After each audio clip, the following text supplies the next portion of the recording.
girl suddenly passed out at 10,000 meters in the air. Her body started slipping lower and lower. As she fell faster and faster, she suddenly snapped awake. She tried to grab the rope hanging from the hot air balloon. But it was too late. She lost her balance and plunged into the abyss. When she came to, she realized she was dangling upside down high in the sky.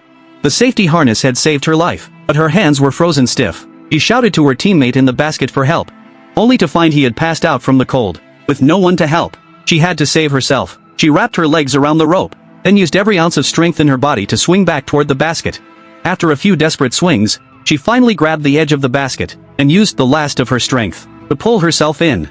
But her teammate was still unconscious. She had to help him fast. They were 13,000 meters up in the air, and the balloon was completely covered in ice. The release valve was frozen shut. The balloon kept rising, and their oxygen was quickly running out. They had to open the valve, or they'd die.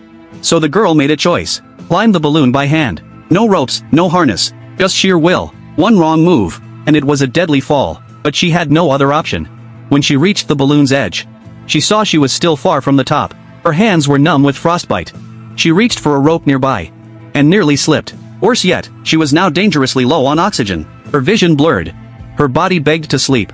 But she thought of her teammate, and forced herself to stay awake. She grabbed the rope with everything she had, and kept climbing. Finally, she reached the very top.